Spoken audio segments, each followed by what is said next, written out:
subcommittee.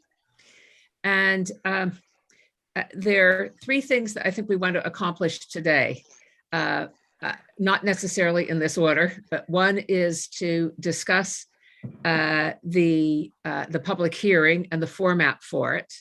And I have a couple of slides on that based on our previous discussion of this, just a kind of proposed kind of structure based on the previous discussion we had. The second is we need to update on where we stand with the revisions that are being made based on the workshop.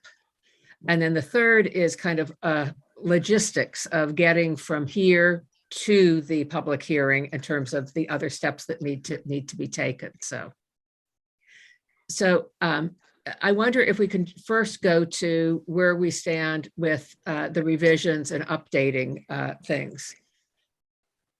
And that's over to Tom and Charlie in terms, and Janelle in terms of where we are. I guess I could go ahead and get started. I sent out this morning an updated spreadsheet. It's getting really, really colorful now. And I put in the last two columns, three colors worth mentioning. One is the purple is things that my takeaway from the meeting yesterday of the things that we covered and talked about and were resolved so that I could fold them into the document. The golden ones or orange ones are ones that we had talked about before, and they should be something that could be just folded in. The light blue ones are ones that either Charlie still, he requested he had some more time to look at, or things that I had started looking into things the subcommittee asked me to look at, but I haven't resolved them yet. So I think that based on that, it might help to look at the blue ones, just see the status of them, because everything else, the purple and the orange and things that aren't colored are all addressed so far, discussed. And Tom, the date that's in column L, is that when the revision will be done, or what's that date? Like it's just the date I put in there when I applied it, when I put it in the spreadsheet. Today. Okay. Yeah. Some of them are today. Some of them are a week ago. Yeah, I just wasn't sure whether that meant it, like there's actually draft language that's been put in something, or this is just when you entered it in the spreadsheet. Yeah. No, So I think it's just the decision's been made on what to do with it, either address it and how to do it. And then I will be working on putting it into the draft and getting it to Janelle by the 8th before then, so that she has a clean copy with all these changes in it. Well, I mean, I guess the question is, can we have it a day or two before the 8th? Like maybe the 4th, so that we have a chance to look that over before it's encased in stone for the public meeting. Let me just check my schedule. I think that's possible if I'm working. I mean, I doubt there are going to be a lot of comments or changes, but I would feel more secure knowing that, Sure.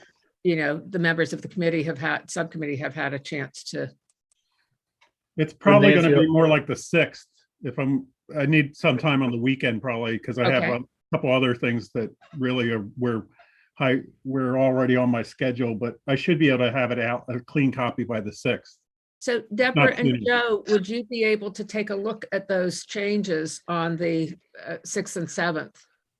Hold on. Yeah, let me look too. I'm actually, I just received that. I'm not sure why. Okay. Oh yeah, this just got sent out this morning. These aren't the changes, Deborah. The actual. Okay. This is a spreadsheet identifying which areas we've agreed how it needs to be changed, not the actual text of the change. Okay, I understand, Nancy. So you're saying the 6th and the 7th. The 6th is a Sunday, right? Well, that's when Tom is saying he'll send it to us. So okay. I can look at it then.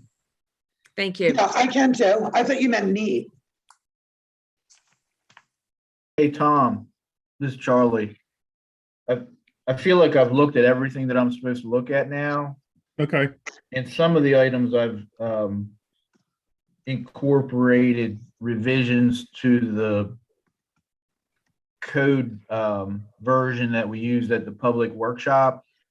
But I guess I'm just wondering the logistics of getting those to you. Do you want me just to send, like I've saved my revised version of that. Do you want me just to send that to you and just itemize where those revisions are? yeah, and I could fold everything into one copy, but if you can itemize them, that'd be good. Yeah, so let that I me do can see that. where they are. They came out in green, so it won't be hard for me to do that. All right, So Tom, you will be the keeper of the correct edited version of the final draft, okay? up until the 8th, and then I'll hand it over to Janelle. Okay, good. Now, I'll keep a copy too, but I think it's good for more than one person to have it. Let me Yes. actually put my, Okay, and then when we, Joe, Deborah, and I get it from you or Janelle on the 8th, I'm sorry, on the 6th, we will spend the 7th looking it over and have comments back by the 7th to Janelle. Now, I guess the question is, Janelle, if one of us has an edit or a change, should we be scheduling a call late in the day on the 7th? So we can agree on those and you will have it to, I mean, I really think it will be fine tuning by then. I don't think they're going to be like major chunks of, editing going on at that point, because I think we've had, detailed discussions and have agreed on what needs to be done. So we cannot meet on the 7th because or at least we cannot have a quorum of the members meet on the 7th because that's next Monday and we Yeah. have to post an agenda 7 days out. Yeah. If you want to meet Tuesday, Mhm. like we can do that. Right. I'm just wondering, I'm thinking it would be a very brief meeting for this committee, this subcommittee. Can everyone check their schedule for Tuesday, the 8th? Good for me. Good Okay. for me. Anytime before, well, in the morning would be best. morning is better for me too. Okay, shall we go for 9 a.m., 10 a.m.? Janelle, what's the city schedule look like in terms of our ability to have a Zoom then? We're looking good in the morning. I'm just making sure. I have a 9:30, so we can do 10:30. 10:30. Okay. 10:30? 10:30. Okay. A couple points. I will try and get it quick sooner than the 6th, but I can't guarantee it. So just using that as a target. The other thing is, when we talked about it, Janelle said to send a clean copy, which means there won't be any markings on it about what's changed or updated. Is that okay? Or do you want something that shows these 100 updates or so from the November one to this one? Unfortunately, I think we need something that shows the updates. Yeah. Yeah. So I Is could it put it in- possible for you to, Tom, send, just save the updates and then the update version that has all the markings and then save the clean version and send us both? Yeah, because I'll have to put in where changes are made before I make a clean copy. So yeah, that makes But I sense. figured. Yeah. Yep. So if we can have a version that's all of the updates that have been made to the November 18th copy, which is the last copy we all Right. had, that would be great.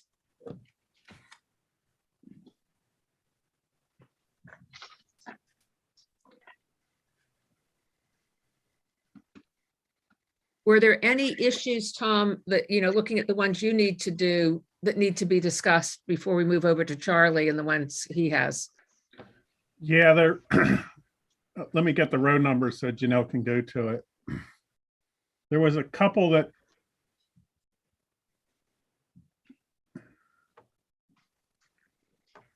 row 61 and 62. See if I have my row numbers right.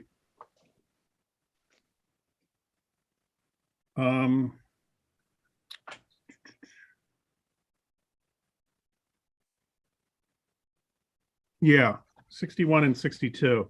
So there was a pretty long discussion about PRC approval versus recommendation. And the provision was saying that PRC could approve a change to a tree if the applicant, in part of their discussions, and the applicant requested, the verbiage said that PRC could approve it. And then it went into, there was a discussion about, does PRC approve anything? Does the Planning Commission approve anything? How do we clarify that? And I understand the intent. The thing that was wondering about is it doesn't say that the Planning Commission or the Parks and Recs approves anything. It's saying it, except for that one thing about the tree. So we could change that to a recommendation, say that they would recommend that a different tree be used. And then the idea of how do we make it clear to people who actually approves it, which is City Council. I was thinking it's going to be, it's just would even make it more complicated to bury something like that into this ordinance. And what I was thinking was I don't know if you had a chance to look at it yet. The revised application has a 2-page kind of a flow chart, and it's meant to be something that's easy to understand of who does what. I was thinking of putting something in there of clarifying, like the Planning Commission reviews it and the Planning Commission recommends, and ultimately approval just goes to City Council, instead of trying to write something and parse something legally correct in the ordinance that to get that point across. Yeah, the sooner you put it in up front, the better. I mean, large type on the application rather than this fine print in the background here. But Yeah, sooner is better. And the application's one thing that we absolutely know everyone who's applying has looked at. You know what I mean? Like the code, you have to yeah. take steps to get to there. So, Janelle, can I share my screen briefly?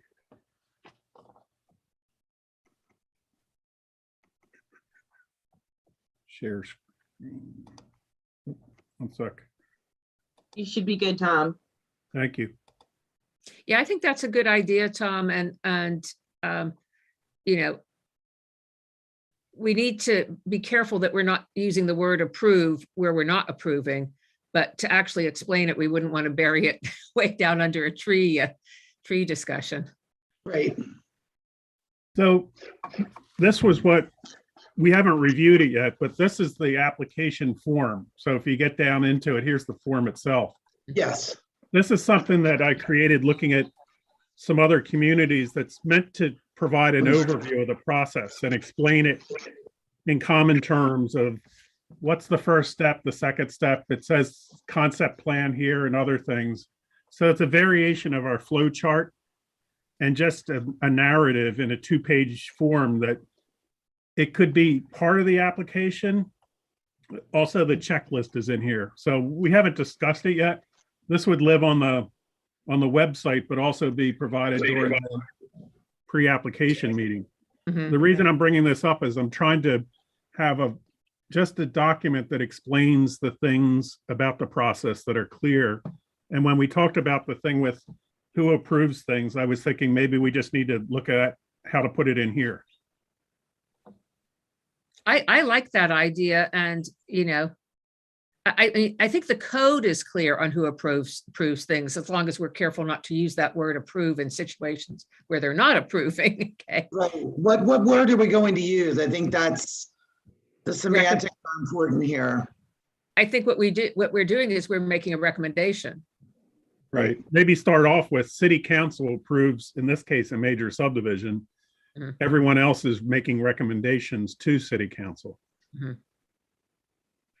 Just a point of clarification, Janelle. I have been assuming that, excuse me, I'm about to sneeze, for things like this,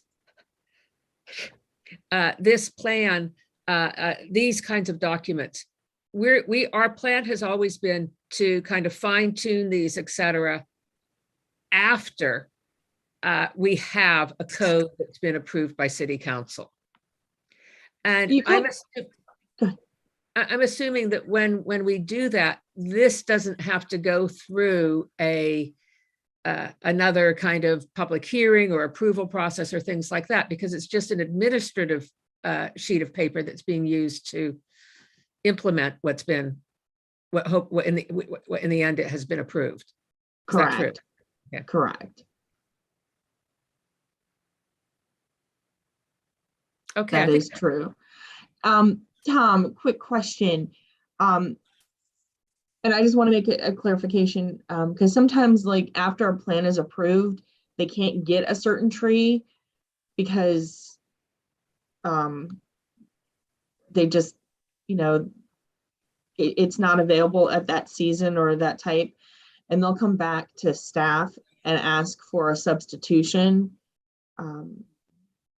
I just want to make sure that's still okay, that doesn't actually have to go back to mayor and council because of a situation where, this tree's not available in this size, but, another native, non-native, non-invasive species is available, that they can make that change without having to go back to mayor and council. Right. After the approval, there's parts in the ordinance that say that if changes can be made, they have to be reviewed by staff to determine are they significant enough to go back to council or not. I just wanted to triple check.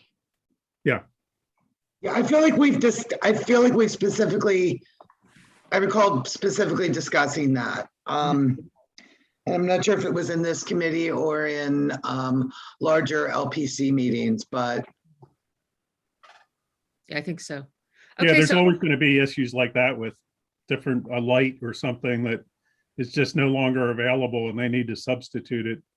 So you don't want to have a whole series of meetings again on things that it's going to be up to staff to determine. I mean, if they determine, whoa, no, this is quite a bit different, then it does allow to come back for that review. okay, I think we're good then. Any other items that you had, Tom, that you'd like clarification on before we go to Charlie? Yeah, just let me go down to see if I can get the row. Row 73. And I just want to make sure I remember to recall this right. So 73, I think is, yes, about we should be cautious about conflicts with existing ordinances or permissible land uses. I think we discussed this, and I'm pretty sure that I had said we've gone through and we always are looking for where there's conflicts or not. But I just wanted to make sure that we had that discussion, because then if I do and everyone's in agreement that we said, yes, we need to think about that, but we haven't made any significant or any specific changes, I could just sign that off that we discussed it. Yeah, I mean, I think we've discussed it and we've certainly we even had Marty come in to one of our meetings to talk about, what's in the PRC sections, et cetera. So Okay. I feel like we've discussed that continually, that it's always been something we've been discussing. And since the comment is in a more of a generic nature, rather than specific, I think no specific fault has been seen, is what I would say to that. And I think what we want to do is I'll reach out to Glenn. So that's why I popped up my email to reach out to Glenn to make sure that for the public hearing, if we need to make any changes to 197 because of this, to make sure there's no conflicts, that we're addressing that now. So it's all going through at one time and we're not bringing forth multiple ordinances. Right. Because this is to remove and replace 170, but we also, I think we know there's going to be changes that need to, for code sections, need to be updated in 197 to reference this. So we need to make sure we're doing that at the same time. And so I can make sure the ordinance reflects that and the agenda reflects that. So the last, there are two minor ones are, sorry to back up, but 41 and 40, or no, 44 and 45, I guess. They deal with trees. One is, I'll let you get to there and make sure I have the right reference numbers. Yeah. I think we went through these and I don't know that if we talked, and I don't know, these aren't from Marty, these are from the workshop. Mm. I don't know that we specifically talked about, I think the first one there, 44, is about trying to use landscaping to help with energy efficiency. And the second one is talking about trees and parking lots. I do think Marty talked about that of 20, this thing's suggesting a standard, and Marty kind of alluded to standards don't work. But then as Janelle talked, she mentioned that PRC may not be involved in review of a lot of parking lots. And I just didn't know if we wanted to think about that a little bit more or know how we want to handle it. Because I don't think we have a standard in there. We did change things like they shouldn't be shade trees and things like that, but we didn't put a number in there. And if you recall, Marty said, you really don't want to get into too much detail because if they were reviewing it, they would want to have flexibility to get the right species and the right locations down. Now, would that fall under the site plan review section of this code rather than the main part? the major Most, subdivision I think part? mostly, yeah. Mhm. You may Yeah, have I some believe it parking would. lots, major. Yeah, I guess you subdivisions. would. You could, Tom. You're right. Yeah, in a major subdivision for sure.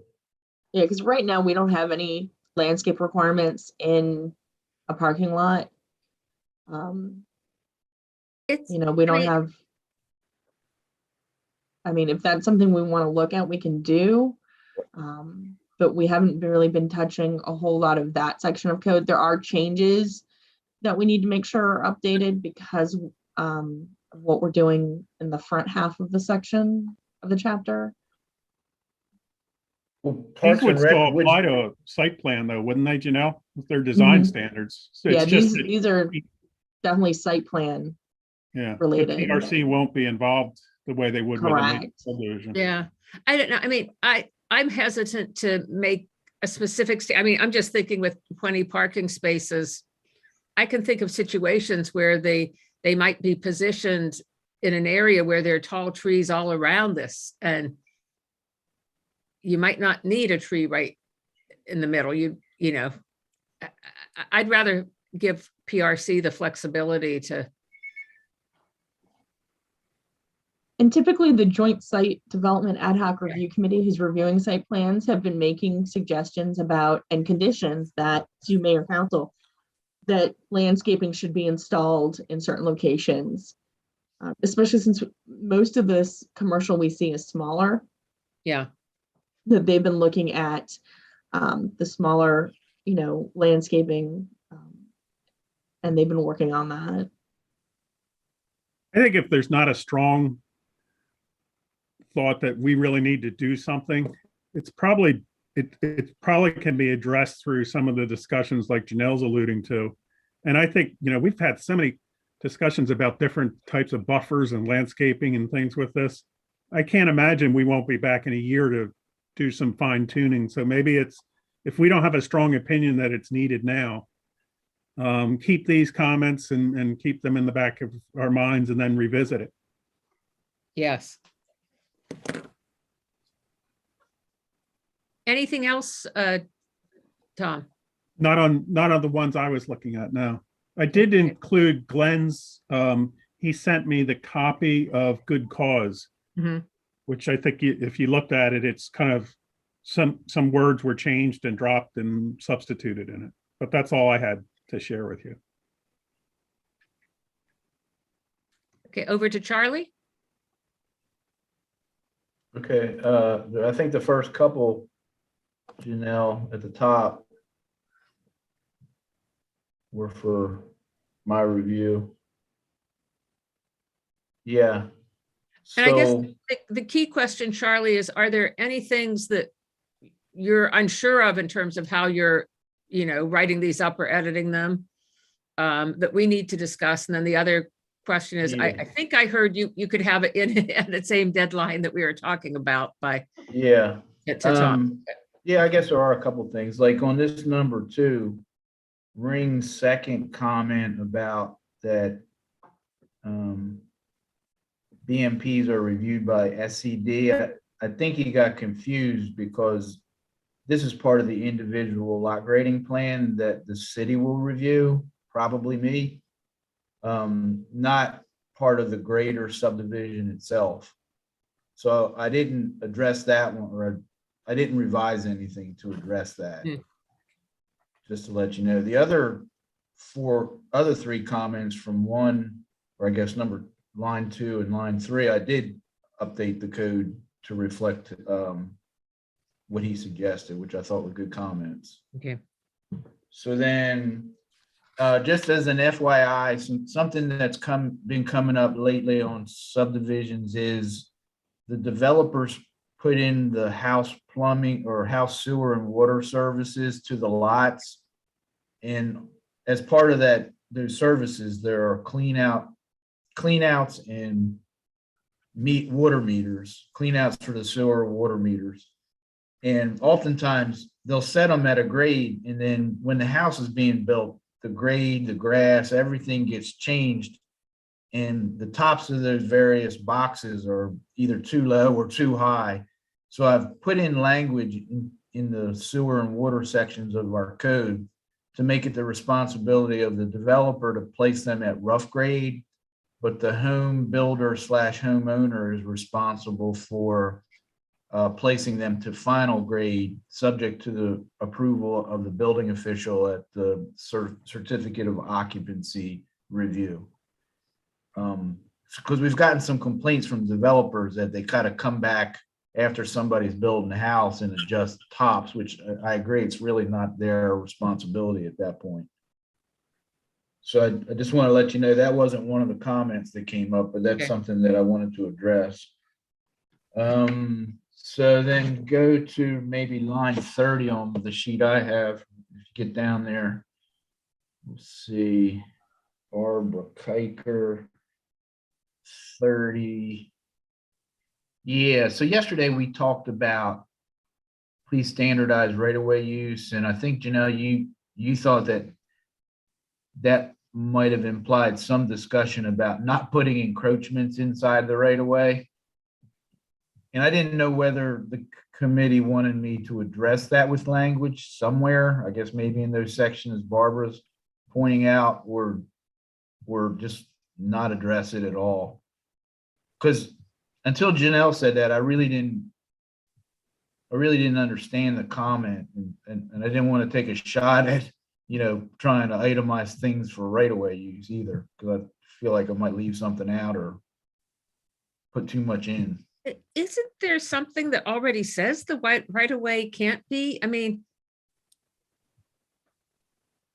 that you can't encroach on it? I mean, I know it happens, but Yeah. I didn't think we ever had anything that indicated it was permitted. Yeah, I don't know that, I don't know. Haven't looked through the code enough to know if there's something in there that says don't put encroachments in the right of way. If I put on my plan head, I'm thinking it's the city's right of way. It's not the property owner's place to put anything in the city's property. yeah, it feels like, don't, build something on your neighbor's lawn, like it. Yeah, kind of, yeah. Yeah, Yeah, I think Glenn said yesterday there was a list of like what you can do. So if it's not in the list of what you can do, it's prohibited, kind of like a zoning code. Like a mailbox or something's Yeah, I allowed, mean, but not a. Yeah. I take this, I guess, and I have to say, I wasn't sure what it meant until Janelle's explanation. I mean, I take it as a frustration that, people aren't complying with, with the current standards. Yeah. So I think you're okay not to add anything. Okay. Are we, Yeah, I So- agree with Nancy. So the one that I haven't done, or I guess there's two that I haven't done and that I need to think about a little bit more, relates to her comment, item 32. Is it 32? Yeah, that one. I still need to develop that transition from 20-foot wide to some wider street in a neighboring subdivision or however I word that. So I still need to work on that. So just to let you know, that's one I still have to do. And then if you go down to Ring's comments, I think their comments 92, 93, and 94. I'm not sure exactly what line they're on. yeah, and Might be a I little bit of- think with Ring's comments, he was making them on the existing code, not the draft, so. Well, I thought that until I looked That, at it a little bit closer. So just let me, there you go. Let me see. 65 and 66. That's what I have highlighted about stormwater management and side yards do not inherently concentrate. Yeah, so I have addressed that actually. Thinking better that we really don't want, it's sort of like pick your poison. The way the code has read in the past is that you're not allowed to drain runoff from your yard over a sidewalk. It requires that you collect it in a basin of some sort and run it underneath the sidewalk through a pipe discharge into the gutter pan. And I just don't like that at all, because then you're going to have these series of holes in the curb all the way up and down the subdivision. And the only reason I think that was in the code was to prevent freezing on the sidewalk. So I've reworded that such that it doesn't allow concentrated collection of runoff from the yards to run off over the sidewalk, that it has to be dispersed over the yard so that when it goes over the sidewalk, it's not in a concentrated stream, so to speak. It's just kind of generally going over the whole length of the sidewalk in front of the house. Charlie, does that include downspouts too? So the way I've worded it is that I didn't say anything specific about downspouts or on parcel swales that might collect runoff. I just don't allow concentrating of runoff from the house or from the yard to pass over the sidewalks. All right. Okay. So there's probably just too many particular items or ways to concentrate flow. So I just said, you're not allowed to concentrate the flow. Okay. So that one I did address. Let's see. Yeah. Felt like there was another one or two. Let me look at my, because I marked up Tom's. Let's see. Yeah.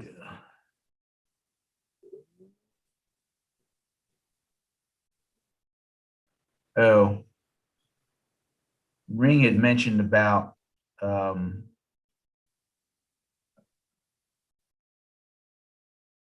does the city have its own stormwater design guide? But in 17030, we actually do that. That is one, Nancy, where he was looking at the old code. We actually do refer to the DNRAC codes.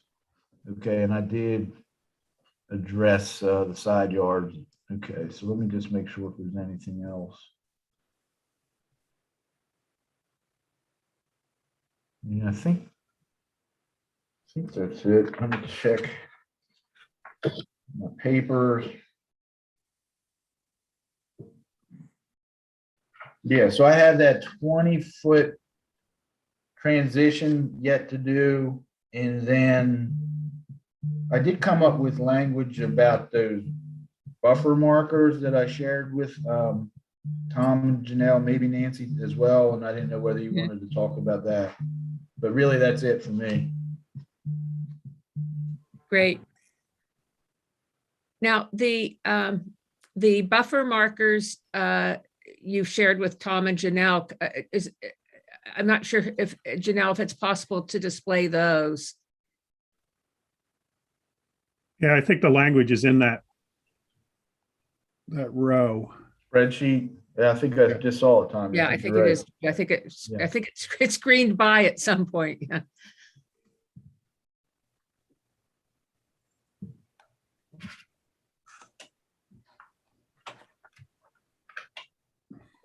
It was Marty's maybe comment 73, Janelle.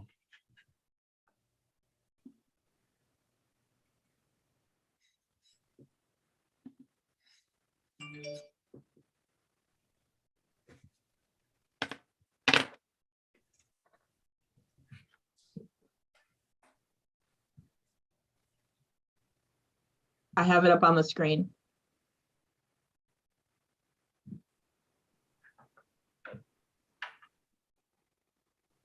It's not shared yet, you know. Yeah.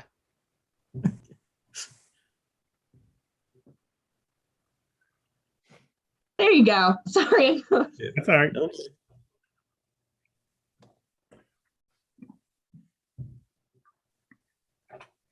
Yeah, that's my recommended language there.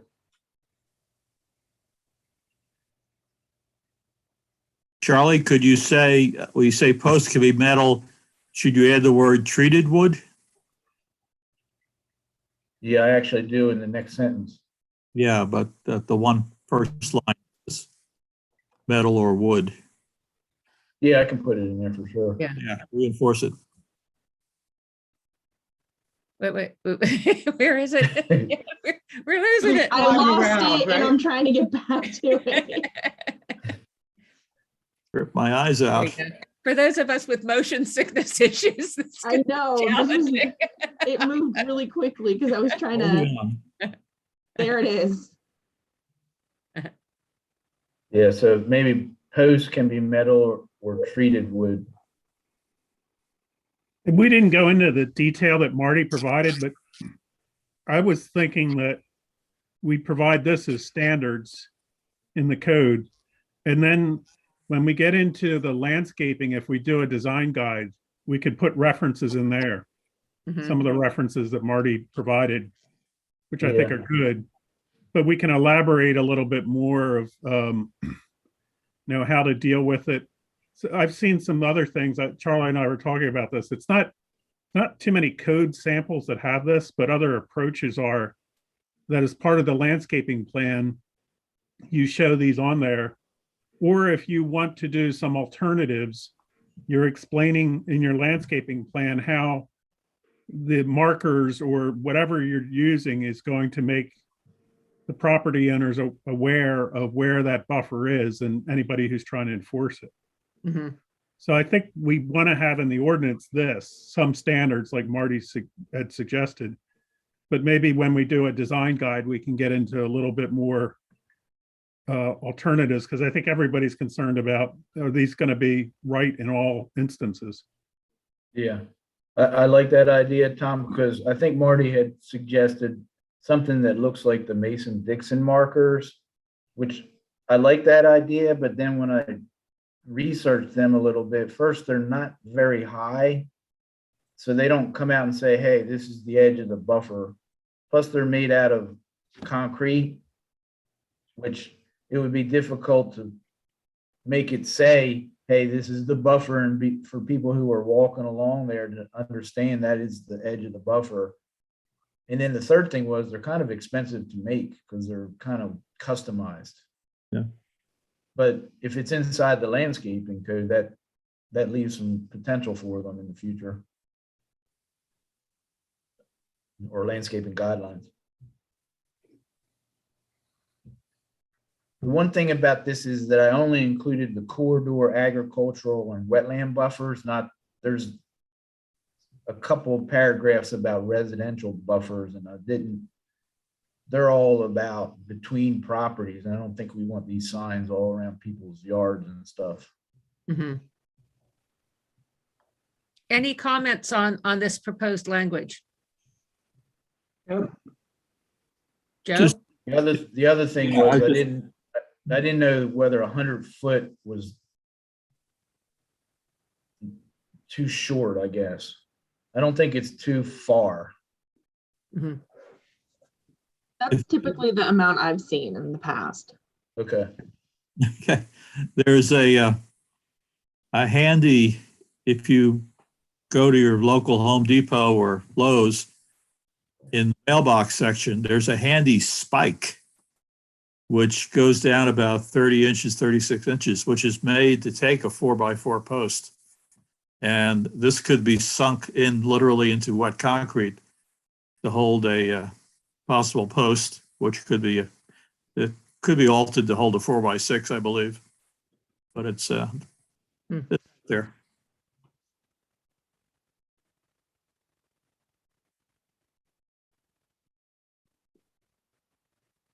Okay, sounds good. We'll start with this and, Sounds good. Yeah.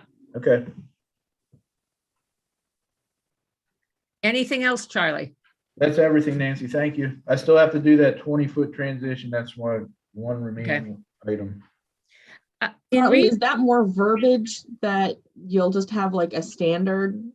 Because I'm guessing there might. So the question is, do you want to put the design into the code or just a reference that there'll be a transition between, and that'll be approved by the engineer? I'll probably go that latter direction, just to give us some, leeway Flexibility. and, yeah, some flexibility. Yeah, thank you for that. Yeah, it Sure. just seems like the intersection can happen at different angles or curves or, Yeah. it's not just coming, in reviewing things, I had two items that I came across that I just want to raise. And the first one, I'm not sure that we discussed it before because we've talked about this topic so much in terms of calendar days, et cetera. But it concerns, it's on page 13 of the current draft, the November 18th code. And this is where we're talking about notification. And we say that 10 days prior to the date of a meet of the public hearing or meeting at which the application would be scheduled as an agenda item, that's when the sign would go up on the property.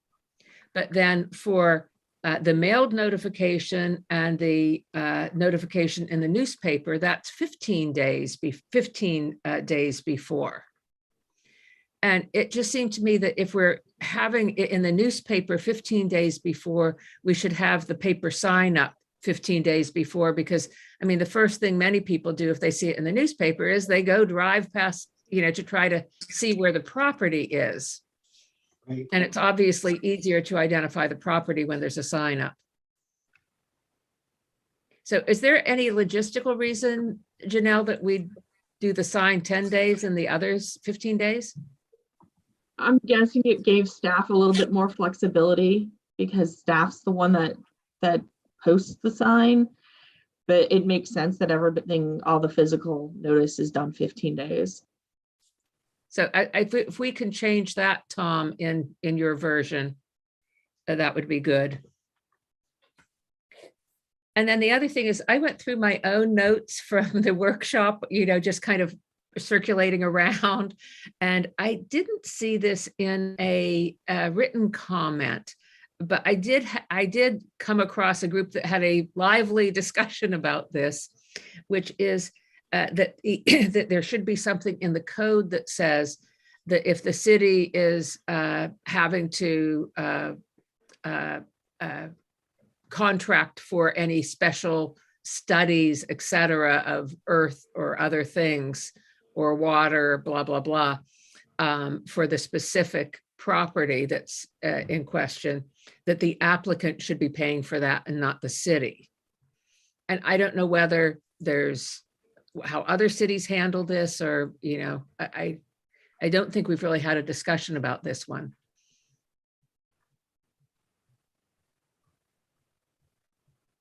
I know it's come up in applications, but I don't think we have thought about putting it in the ordinance. Not sure. I'm not sure if that should go in the subdivision ordinance or that's an overall policy for the city, because there might be other projects that an applicant has to do something for. Mhm. And I think we want to be holistically across the board. I think I recall For- somewhere that if the planning commission's reviewing it, and it might be the bylaws or something, that they have the ability to obtain services for review, but that doesn't, I don't think it says that the applicant pays for it. Right.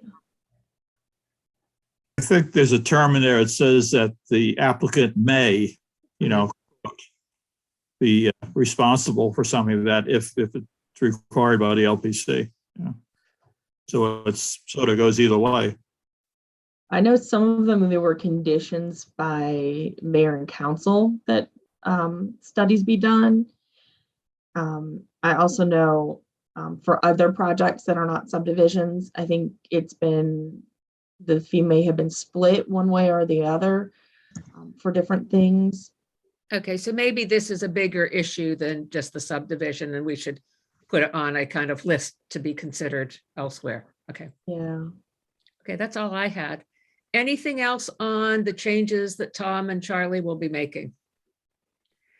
Can we move then, if I can share my screen, Janelle, I will share some outlines of, oh boy, I have so many things here. Here it is.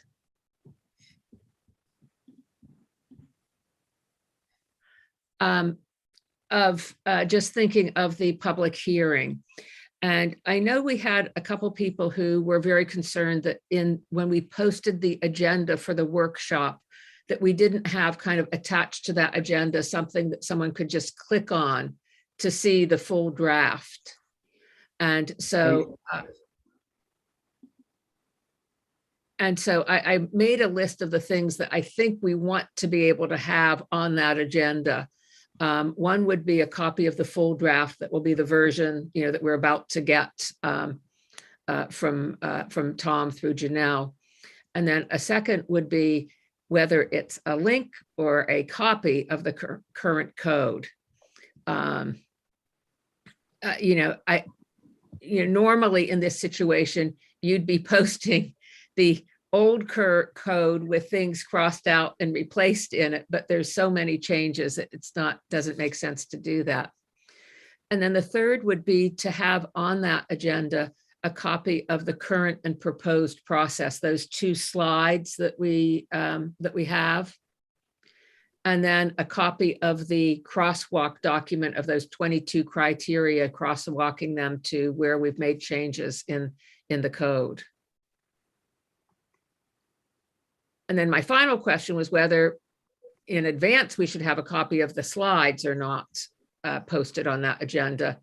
You know, it puts some pressure on not to make last minute changes to the slides, which can be challenging. But I think the first 4 we definitely should have. What do others think?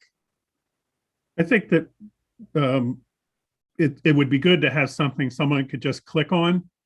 Instead of clicking and opening the documents individually in the agenda, Janelle has a project page that has already a lot of this on there. I mean, it doesn't have the newest, but it has the flow charts existing and proposed, the presentations, a lot of the material that's been discussed already, but perhaps we just, as the agenda, send them to the project page. That's what we did before, and they had problems with that, Tom. For Yeah, some okay. reason, people find it difficult in that project page to find the right one, et cetera. So I think what I can do That's is where I go do, to get it, but yeah. I think what I can do is put like a general report, kind of giving a background of what we're doing and why we're doing it. And then in that report, have a copy of the full draft, have a link to the online code, to chapter 170. I can have the PDF of the proposed and current process and the PDF that we used at the workshop regarding the 22 criteria. So that can all be in one big document, and the only link you need to click on is the link that's on the agenda item, and then to get to the current code. Okay. Because And- I only have that electronically, so If- we can get them that. If for the draft code, let me go to, I'm planning in the slides for the sections we're talking about to indicate when we're talking about a topic, what pages that in the draft code we're looking at. So if someone's online and they have a hard copy, they can turn to that page, or they can, if they have, two windows up on their screen, they can look at it. That's very smart. Great. And so the only issue, Janelle, is if you put it all in one document, can we have for the draft code, the page numbers be the page numbers that are in it when you just pull up the draft code? Yeah, so the draft code, we can put page numbers on. Mhm. So when you're telling them to look in the draft code, that the page number reflects the slide and everything connects. Perfect. Okay. Let me go down. So we talked about, when we last talked about the format for this, Deborah, your suggestion was that we break it up, that we not just do a full, 20-minute presentation and then come on with your comments in any area. And so the question is, if we break it up, how many breaks do we have? And I've kind of gone back and forth between 2 and 3, and maybe someone can argue for more, but I thought the first section would be the change in the overall process. So Yeah. the process slides, et cetera. And then the second would be the design standards. And then the question is whether we have a third. It really doesn't make sense to talk about definitions until we've kind of gone through the design standards. Because if we talk about the definitions in isolation, they don't make a lot of sense unless you know what's happening in the proposed changes to the code. So I had it in this order, and it's kind of the order of the code, except for the definitions are all up front, and I'm putting that at the very end. I think that, I don't know, I'd like to hear what others' opinions are, but of the issues, I think the definitions are going to have the least comment, and I think that maybe is, so probably putting that last is probably good. Okay. What And do then- others think? Yeah, what do others think of this? And should it be 3 or 4? Because I don't think they're going to, I mean, I'm with Deborah. I don't think there are going to be that many comments on definitions that won't have come up when you're talking about an area, Right. I can How about see saying people- design standards and definitions in one line? Just Okay. combining those two. Mhm. Yeah. because I think you're going to get a lot of just other comments.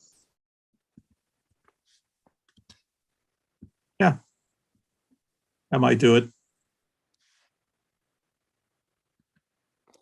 Yeah, I think that will cover them. I think that will cover everything. Okay. And then just in terms of kind of, whether we have a slide that says rules or what, people sometimes rebel against using the word rule. Guidelines, you mean like guidelines for how we're going to Mhm. Process. proceed? Process. Yeah. Approach, process. Okay. So Uh, for making comments, people would raise their hand on Zoom. If people are watching this on the YouTube channel, how does this work? So they'd have to go to the Zoom to make comments. What they can also do is use the Q&A section on Zoom and put questions in there and comments in there as well. I guess what I'm thinking of is I've been in several public hearings recently, Janelle, where people seem to not be able, like the Zoom didn't seem to be working well. So a bunch of people switched to the YouTube channel, but then they weren't able to. Correct. All we have the capability to do with Zoom, with YouTube, which is like what we're doing right now, is we're streaming live on YouTube. Mhm. There is no interactive portion. The interactive is with the Zoom. It's So just could- YouTube is not set up to be interactive. Can we have Um, someone with a phone that they can call? And then, I mean, because I've seen that done in one of the meetings. Yeah, Zoom actually has a call number. So Mhm. if you can't get on with the Zoom link, you can call in. And they'd be able to raise their hand. I'm just thinking, yeah, you can raise your hand then, right? Okay. Yep, there's an option. It's like you click a certain number, and it'll raise your hand. And then people also, I would put in there, they can use the Q&A function as well. And then And I'm that's helpful trying too. to think of, is there a way, I mean, obviously we want them to state their name and address, and then it's we said 3 minutes for comments. In watching these, I feel like because when we're using Zoom, there's always time spent advancing the person and telling them they're on, then telling them to unmute, etc. Is there a way we can kind of have a next in line that's in there, but the person controlling because when I've hosted a session, I can mute people if I want. So can we try to advance the next person while the 3 minutes of the first person's comments are being given? So then you just unmute them and go more seamlessly to kind of keep it moving. Yeah, what we can do is go, hey, Joe, you're up you're up, and then Nancy, you're up after him. So be prepared to unmute, and then Tom, you're next, and then Charlie after that. So people know where they are. And I'm just going down the list of how I see everybody. Right. We can do that as hands raised and go, okay, you're first, you're gonna be up next. And when they come in, we can just keep going down the whoever has hands up. And I just have a silly question here is what are we going to call the comments? Like, I was thinking maybe we could go with, procedures like participant procedures or participation, like to make it feel like people are active participants. Yeah. How about we say how to participate? Yes, sounds good. Okay. We, before we get off the Zoom part, are we making accommodations for submitting comments ahead of time by mail, or if someone doesn't have the internet or isn't comfortable with Zoom? And then the second part is, how long are we going to leave comment period open for after the 15th? Well, my first question will be, how long do we generally leave it open? So typically you leave it open like a week. Really? I thought it was more like 2 weeks usually. It depends. Sometimes it's a week, sometimes it's 2 weeks. I think it depends on the comments you start getting, if you're gonna need time to, but have that date kind of set. So if we're gonna be meeting on the 15th, you'll want comments due by, end of close of business March 1st, or do you just want to like do the 25th or like the 4th? Or you want like a good date so everybody knows? I always think like March 1st sounds like a good date to me. It's easier for people to remember, and it gives the planning commission time, if they want to see any of these comments before the next planning commission meeting, to take a look at them. Yeah, because that gives me time to get all the comments in and then get them back out to you. So it'd be close of business March 1st. And legally, is there any, we have to keep it open X amount of time? You do not have to keep it open at all. Okay, so that's good. You are So not if that's the case, if that's the case, then part of me is thinking a week is sufficient. I think those who have been interested in this already have had the opportunity with the workshop and have provided comments. So this is now the second opportunity to really provide input. And if we're being monitored in these meetings, it's clear, and I think this needs to be mentioned, Nancy, is that we have gone through every comment. Yeah, yeah. We received X number of comments. We went through every single one of them. Well, Janelle, this is probably a question for you. When it goes to city council, will they have a separate public hearing? They will. Yes. Because Okay. technically, planning commission's not required to hold a public hearing. Right. This is more of a public meeting. We did notice it. Mhm. So, because just to cover everything, just to get people more aware. But yeah, you don't have to leave the record open.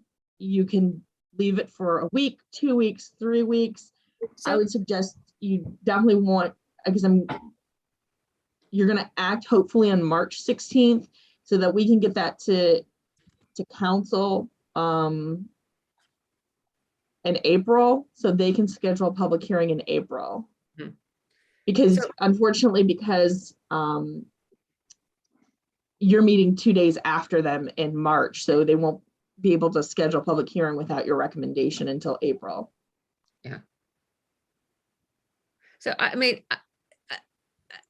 I'm going back to 1 week, based on what you were saying, Deborah, because they've had a lot. I mean, we've had a lot of input, a lot of time. There's going to be more opportunities, and it would be good for us to be able to see this and take it all in before making a presentation to LPC on this. So, Right.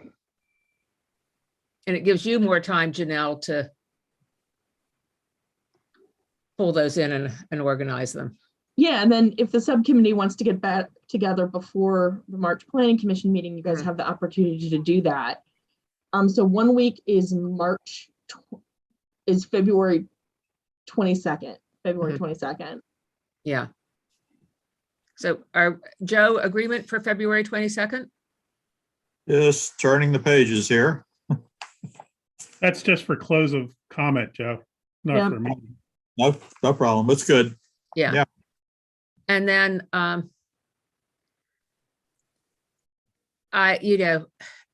let me go on. And what I thought I would do is, in looking at these 3 sections, this gets so complicated. I think I'll just use page numbers. But I think it would be helpful as we go through the presentation that people have kind of understand which pages of the draft code we're talking about. Because if they're particularly interested in, I don't know, insurance or lighting, then they can easily find it in the code, because it's hard looking through this if you're just coming to it the first time to find what you want. And even when you do word searches, you're going to get the definition first and then a couple random references to it before you really get to where the meat of it is. So that's what I was thinking of doing. Now, I was thinking we'd follow a similar presentation, but shortened a bit at the front end of, why we were doing this. Because I think people are always wondering, like, if it ain't broke, why fix it or whatnot? Why are we making changes? And so I think I have slides from our other presentation on that, and then go through the flow chart. I was planning to add something in more detail on the optional conceptual review, because people seem to get a little bit confused by that and how that would work. And then on the public notifications, but also cover with the process 4 other areas that have, not big changes in, but, extensions, insurance, enforcement, and then what we've done to minor subdivision. So that would be the first presentation. Then we open the mic and, get comments in. Then we go into the detailed design standards. And that's when we'll talk about how we've crosswalked 22, how we've organized it with intent standards and guidelines. And then as we go into the specific areas, it was really helpful at the workshop to have the big posters that Tom and Charlie and Janelle that you did for these areas.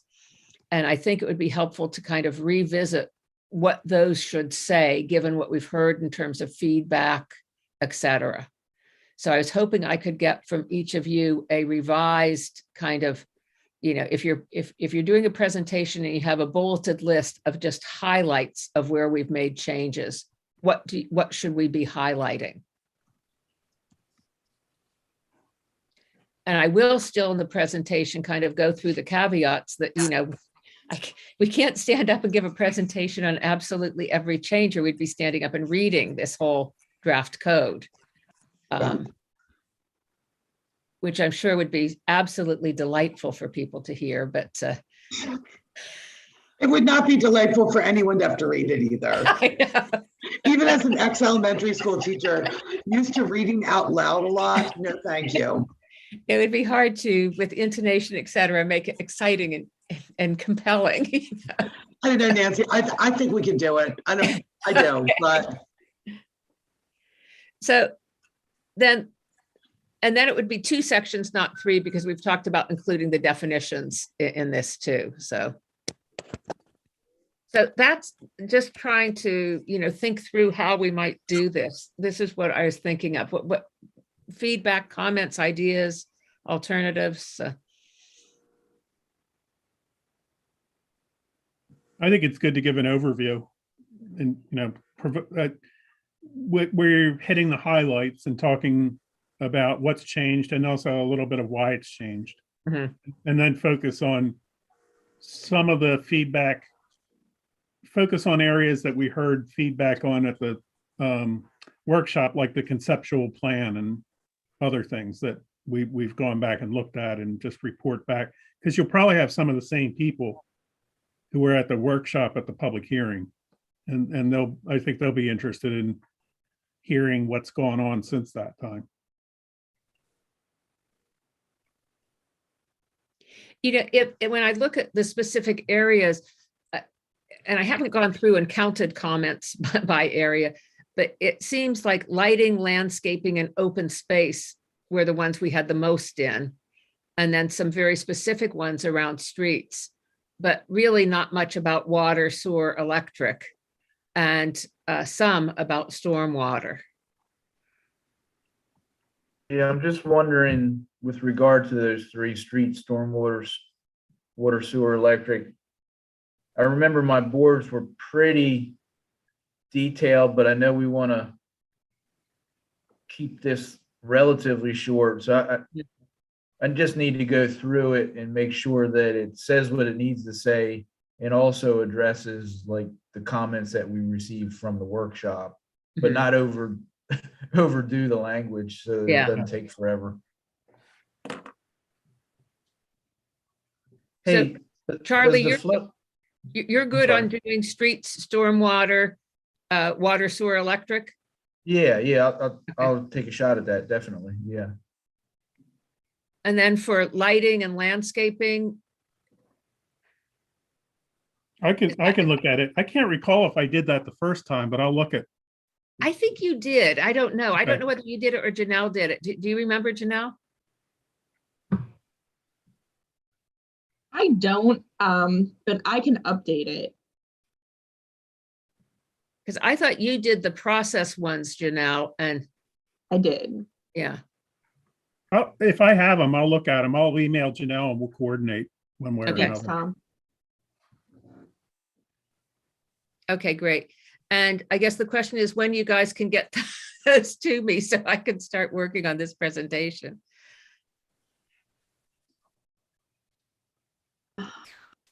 Hopefully by the end of the week. Glenn's coming in now, by the way. Okay. Yeah, end of the week's good, because we're just looking at what we did before and updating it. a little Yes, bit. yeah. Joe. Nancy, don't you want them on Sunday the 6th?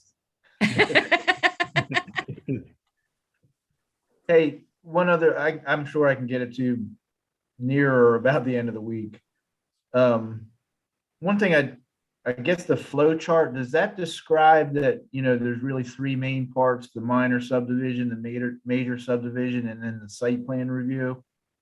Just as like a 50,000 foot look at the No. code. It's mostly subdivision review. It's the It's- major it's- subdivision. It's the major subdivision, and that's why I added minor subdivision in there to cover in the presentation, because we didn't really say much about minor subdivision last time around. We do have flow charts on them. They're on the web. Yeah, I guess But they're- then my Yeah. question would be, do we want to add another bullet item for site plan review, just so that when people see it in there, they're not surprised by it, that it's a different section? yeah. Good idea. And mention the joint committee review. Yeah. I'm not that's- sure how deep we want to, because we really didn't change much to the site plan. I think we just want to like let people know that Yeah, chapter It's part of- 170 also includes this. yeah. I think I'll probably, there's a slide that says, kind of what we didn't, basically what we didn't focus on. Yeah. And I think maybe I can include the site plan review and the joint committee review on that. Yeah, the general public is basically going to be mostly interested in the major subdivisions when you're just taking a lot and dividing it into two. I mean, unless you're an immediate neighbor, you're not going to care. Yeah. But the major subdivision, everybody wants their fingers in the pie. Yeah.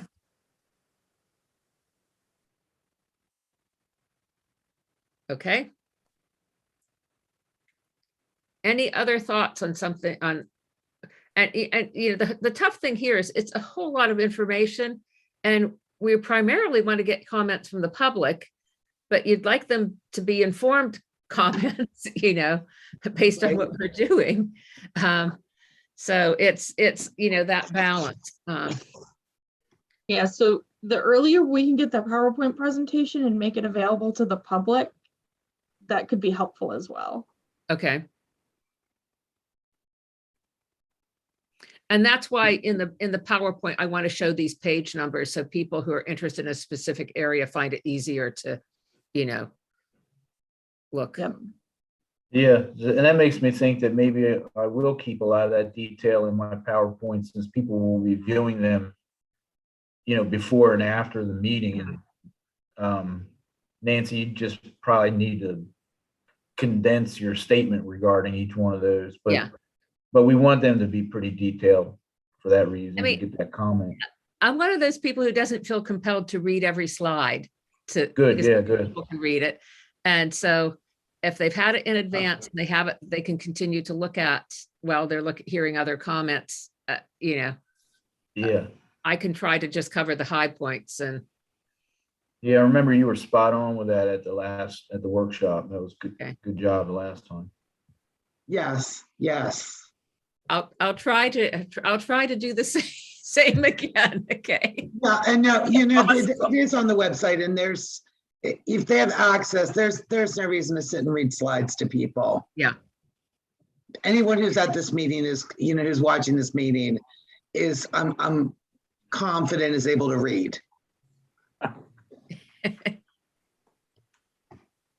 Okay, anything else, thinking of how it went last time, anything else we need to change or worry about? And we can always do finishing touches on the 8th Mhm. if needed. Right. The only thing that I think might need to be said up front is that people ask questions about things that are not relevant to the major subdivisions. And just to clarify that, and the scope and the narrow focus, to avoid those outlier questions, because we could kind of see those even from involved citizens.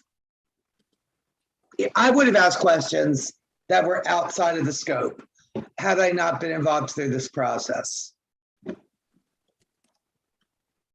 I mean, it seems to me each time we do these, I'm hearing, it said, not to repeat comments already made, aside from just saying you agree with so-and-so. And certainly we want them to be relevant to what we're focusing on. Right. And I feel like no matter how many times I say buffers are not not the focus of this. Exactly. The zoning is not the focus. It's something that's a topic people want to comment on, I guess, so. Well, and the So good I thing guess is, that we if- just need to address it as it is when it comes up. Mhm. Because, yeah, it's just, it's tough. Right, and I think you can just take the comment and say thank you. And then you don't actually have to engage. Mhm. Because we'll take the comment, thank you very much. And then as we review it, we all already know it's part of a different topic. Right, that's probably wisest, Janelle. Because that keeps us, that'll keep us on task and on focus. yeah. Janelle, Unless that's a good, everyone else lines up to give their counter comment to a comment on zoning Yeah. or, that brings up a good point. I just, like, how much are we going to answer questions, I guess, or that's not really the purpose of a public hearing, is it? No, it's to take comment. So Mhm. we've Yeah. provided everything, like here it is, feel free to comment, and that's why you're gonna leave the record open. You're gonna allow comments to come back for another week. So you can make sure you get everything, and then it'll go to, and again, that's also why you did the public workshop, is to get input ahead of time. But I think this is really for public comment, not for a detailed back and forth, because it's like, but I mean, Yeah. aren't there some areas where, I mean, I've seen in some of these, I mean, if someone stands up and says, I don't think you should allow 4 extensions.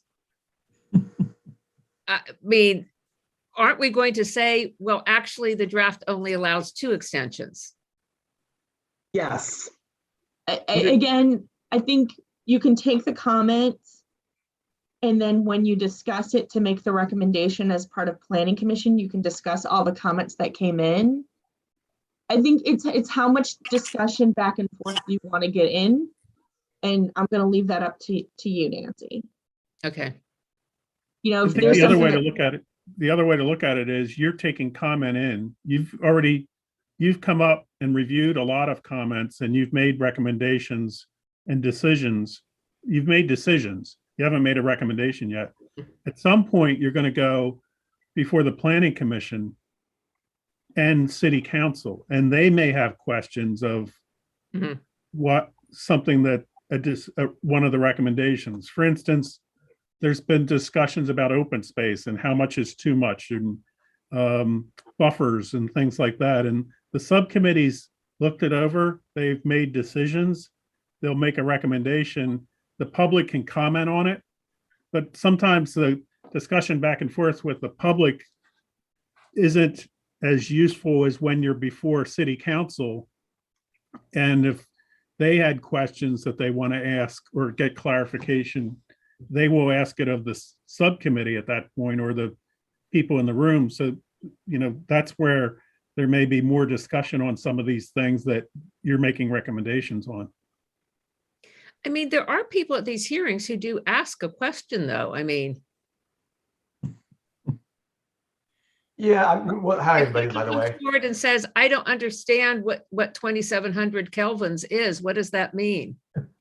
Are we going to say, Google it, or are we going to say, I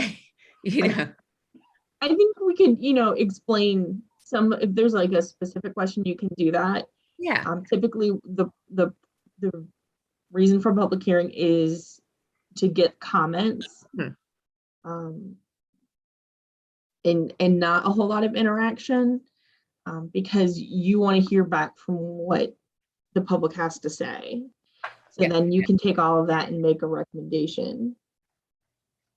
But yeah, if there's a specific I get comment, that. I think there may be some time, or if you have a series of people all saying something that isn't what we're proposing, I think we, yes, if there's you have to clarification that correct needs it. to You have happen. Clarify, without arguing, just say, here's what we're proposing, it's, and comment on Yep. that. Any other comments on how we're doing this? So we're set up for February 8th for our meeting, and by then I will have distributed to everyone a set of slides. And we'll have the final draft to review with highlights of changes we've made based on the feedback. What time is the hearing on the 15th? I think it's 6, let me just see. 6:30. 6:30. Okay.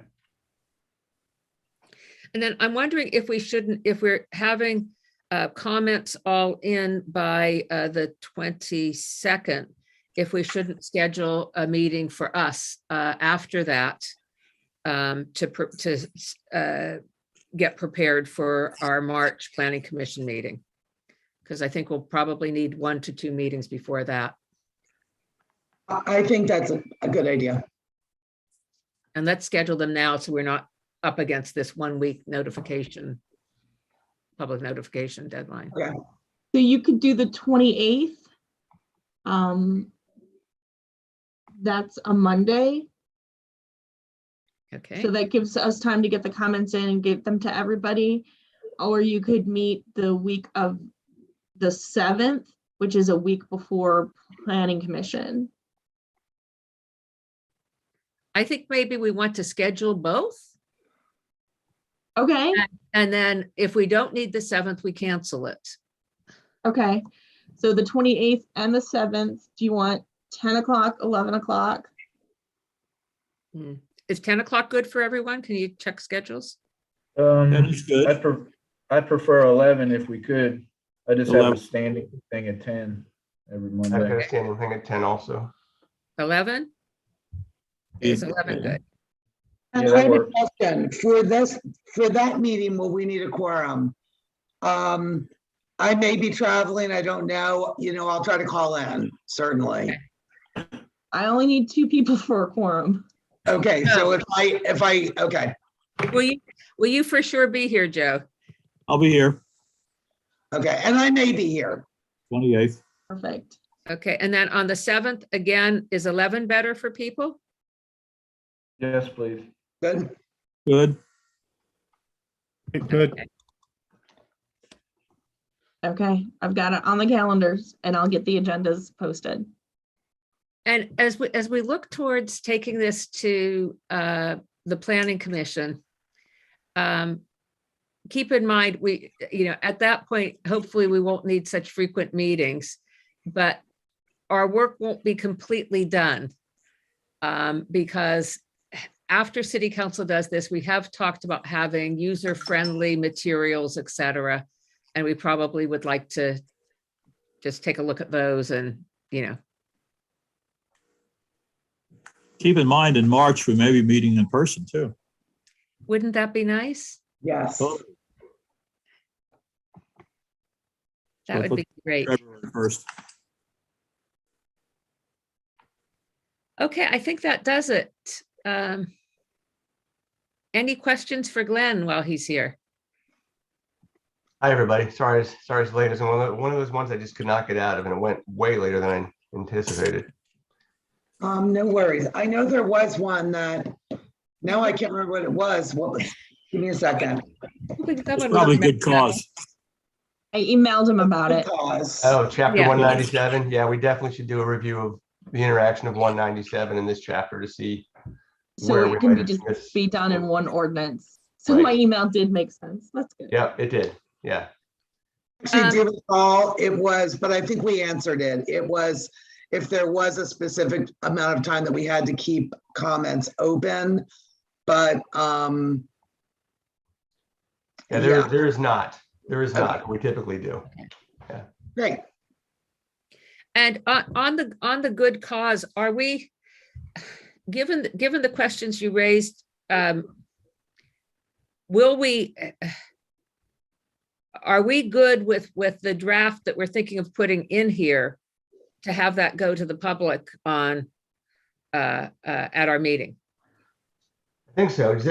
You all saw the draft that I sent to. Yeah. Yeah. I mean, I think unless anything came out of your discussions today. No, I think we all liked your draft, so, Okay. No, I'm good. I'm good then. okay, good. Yeah. Okay, and I think that's it. Apologies again. Sorry, I missed most of it. Yeah, we, a lot of it was just planning for the public hearing, so. Good. Good. On the discussion you were having about, how much interaction should there be, I agree with Janelle that really the purpose of the public hearing is to take public comment. And what I typically tell people is don't get in the position of defending the Mhm. draft, because they're there to give you input as to why they may take issue with the draft. So allow them to say what they want to say, take it in, and maybe they're going to learn something useful to revise the draft. So you don't want to defend what you've got there. But I think questions like, what is a Kelvin? I think if it can be easily answered, sure, answer it. Or if people are stating something that is like, they've totally misinterpreted something, Yeah. or Right, there's right. something that isn't in the draft, like, I don't know, Crosswalks. 22 crosswalks, yeah. Yeah, I mean, I think if you get in that sort of a scenario, though, I think it's fair to say, oh, that's not our intended meaning. Probably we need to do some drafting work to clarify. Yeah. Okay. Yeah, that Sounds seems good. like to me like content clarification. Yes. Right. Criticism and, response, no. Right. And there's a difference when someone's asking like a clarification kind of technical question that they really just want to have the answer to, or whether they're asking a question of someone because they are trying to debate or, Well, that's a very good point. We gotta remember that this is not an opportunity for members of the public to interrogate you as a subcommittee. exactly. If they have an honest question about something, that's one thing. But if it gets into the debate scenario, then somebody needs to step in and say, we're here to take public comment in, not to debate the issues. Yeah, I don't see any of the members who are on the subcommittee as being easily bullied. That's true. Not debatable. Yeah. Not debatable. Okay. Well, I think we're good. And we look forward to our Sunday evening our Homework. Sunday activity, reviewing the final draft. And it's taken a lot of effort to get to this point, but I think it's been good effort. So thank you to everyone. Nancy, thank you. And Thanks a lot. we'll Good job. talk Well done. again on the 8th. All right. See you guys. Bye-bye. Bye-bye. See ya.